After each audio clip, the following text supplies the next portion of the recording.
തുർക്കിയിൽ വീണ്ടും ഭൂചലനം. റിക്ടർ സ്കെയിലിൽ 5.4 തീവ്രത രേഖപ്പെടുത്തി. 48 മണിക്കൂറിനിടെ അഞ്ചാമത്തെ വലിയ ഭൂചലനമാണ് അനുഭവപ്പെട്ടത്. അതേസമയം മരണം 5000 കടന്നു എന്ന ഏറ്റവും വേദനാജനകമായ വാർത്തയാണ് തുർക്കിയിൽ നിന്നും വരുന്നത്. ഇതിന്റെ വിവരങ്ങളുമായി ഭദ്ര ചേരുന്നു. ഭദ്ര, ഓരോ മണിക്കൂർ കഴിയുന്തോറും തുർക്കിയിലെ ഭൂചലനവുമായി ബന്ധപ്പെട്ട് മരണപ്പെട്ടവരുടെ എണ്ണം വർദ്ധിച്ചുകൊണ്ടിരിക്കുകയാണ്.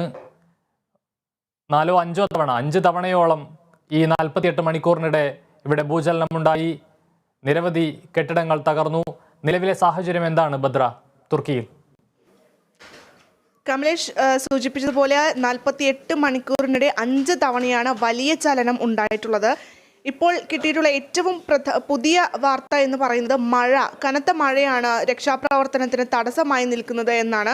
നേരത്തെ മുതൽ കാലാവസ്ഥ പ്രതിസന്ധി രൂക്ഷമായിട്ടുള്ള സാഹചര്യം ഉണ്ടായിരുന്നു. എന്നാലും രക്ഷാപ്രവർത്തനങ്ങൾ നടക്കുന്നുണ്ടായിരുന്നു. പക്ഷേ ഇപ്പോൾ കനത്ത മഴ ഉള്ളതിനാൽ രക്ഷാപ്രവർത്തനം നിർത്തിവെക്കേണ്ട ഒരു സാഹചര്യത്തിലേക്ക് പോവുകയാണ്. പക്ഷേ നിർത്തിവെക്കില്ല, തുടരും എന്ന് തന്നെയാണ് അധികൃതരുടെ ഭാഗത്തു നിന്ന് ലഭിച്ചിട്ടുള്ള വിവരം. 2660ഓളം ആളുകളാണ് രക്ഷാപ്രവർത്തനത്തിന് വേണ്ടി 65 രാജ്യങ്ങളിൽ നിന്നായി തുർക്കിയിലേക്കും സിറിയയിലേക്കും പോയിട്ടുള്ളത്. അതുകൊണ്ട് തന്നെ അവർ അഹോരാത്രം കഴിഞ്ഞ ദിവസങ്ങളിലെല്ലാം തന്നെ അഹോരാത്രം അവർ ഈ കെട്ടിടങ്ങളിൽ കുടുങ്ങിക്കിടക്കുന്നവരെ രക്ഷപ്പെടുത്താനുള്ള ശ്രമം തുടരുകയാണ്. കാലാവസ്ഥയൊന്നും തന്നെ അവർ വകവയ്ക്കുന്നില്ല എന്ന് തന്നെയാണ് കമലേഷ് ഈ ഒരു സാഹചര്യത്തിൽ പറയേണ്ടത്.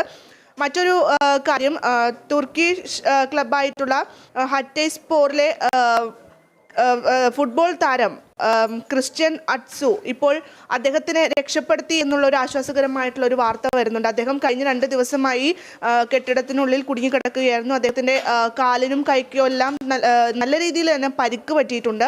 അദ്ദേഹത്തിൻ്റെ ഒരു പ്രതികരണം ലഭ്യമായിട്ടുണ്ട്. അദ്ദേഹം പറഞ്ഞത്, ഈ ക്ലബിൻ്റെ സ്പോർട്ടിംഗ് ഡയറക്ടറായിട്ടുള്ള ടാനർ സാവൂട്ട്, അദ്ദേഹം ഇപ്പോഴും കെട്ടിടത്തിനുള്ളിൽ എവിടെ കുടുങ്ങിക്കിടക്കുന്നുണ്ട്, അദ്ദേഹത്തെ രക്ഷപ്പെടുത്തണമെന്നാണ് ഈ ഫുട്ബോൾ താരം പറഞ്ഞിട്ടുള്ളത്.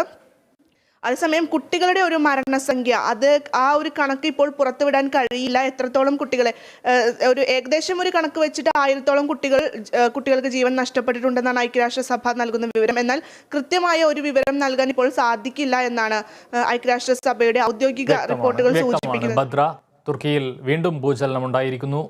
48 മണിക്കൂറിനിടെ ഇത് 5ാമത്തെ വലിയ ഭൂചലനമാണ് അനുഭവപ്പെട്ടത്. തുർക്കിയിലും സിറിയയിലുമായി 5000ഓളം ആളുകൾ ഈ ഭൂചലനത്തെ തുടർന്ന് മരിച്ചു എന്നതാണ് വാർത്ത.